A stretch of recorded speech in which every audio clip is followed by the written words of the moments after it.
When the white nationalist Pam Bondi, waving her little fake gold cross and her scriptures, and she was before Congress, and behind her were survivors from Epstein Island, and they stood up and raised their hand and said, "You haven't contacted any one of us."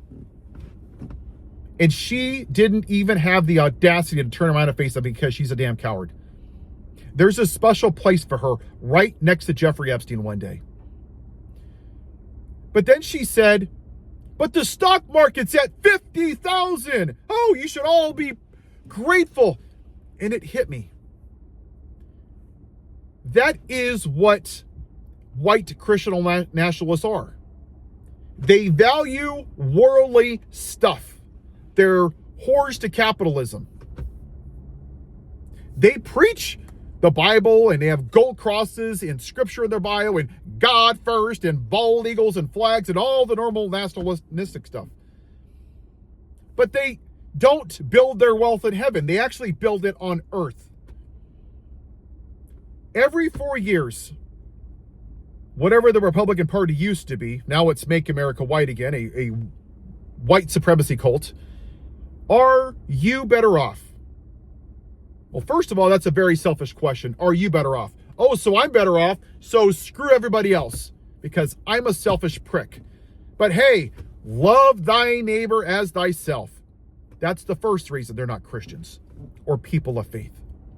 Secondly, what if I'm better off based on what? Quality of life? No, money. So you basically ask yourself, as Christians, every 4 years, do I have more money or less money? That's all I care about. What did Jesus stand for? And for those of you that haven't seen my channel, I don't care if you're an atheist, agnostic, gay, straight, trans. I don't care. I don't give a damn. You live your life the way you want because you have free will. But they don't care about people in this earth. They only care about themselves. And they care about money. They're whores to capitalism. They build all their wealth on earth. And they want more, and they want more money, and they want more money, and they want more money.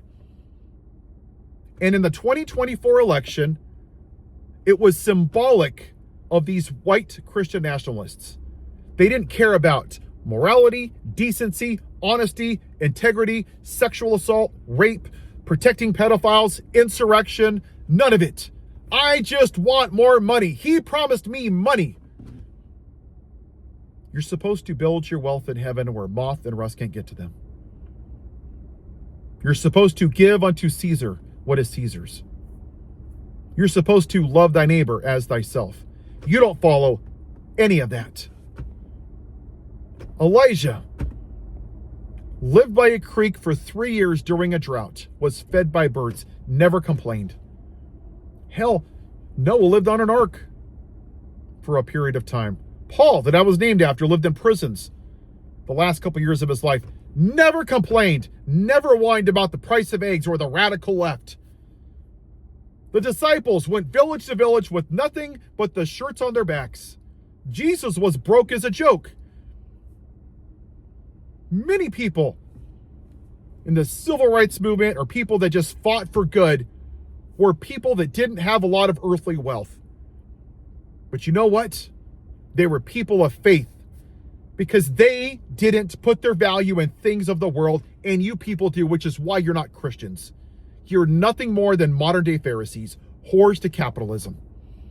That's too bad if you don't like it. You are. Because you traded morality for money, for worldly wealth. You told Jesus, here's the middle finger. This orange man, my Antichrist, promised me worldly possessions, and that's what I value.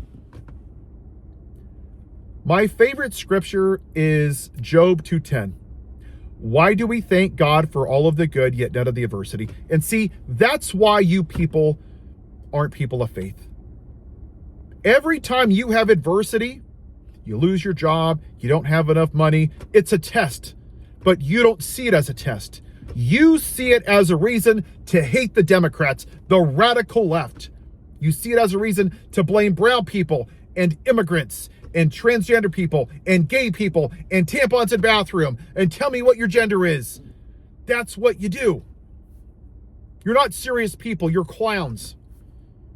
You're just little children who never emotionally matured, and you only care about yourself.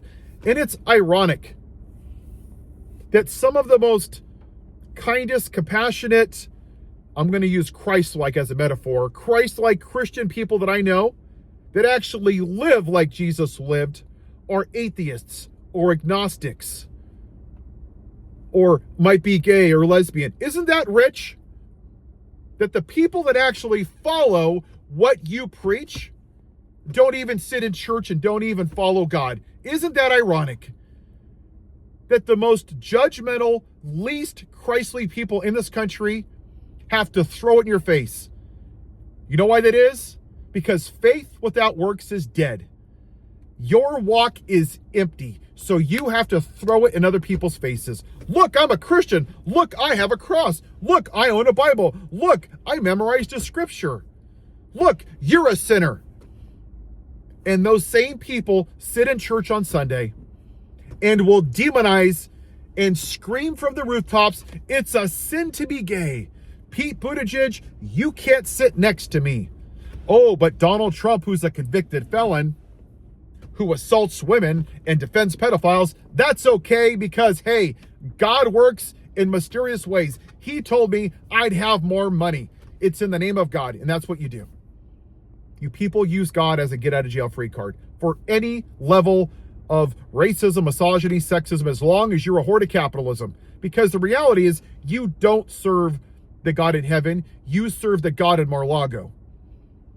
You serve money, the root of all evil. So why don't you go, as Jesus said, like he told the rich man, give all of your earthly wealth away and follow me. But you won't do that because you're just like the rich man. You want to build your wealth on heaven, which isn't going to be here when we go. It doesn't come with us, but you don't care. Maybe you should work on removing the log from your own eye and see, instead of seeing the speck in everybody else's eye. Have a white day.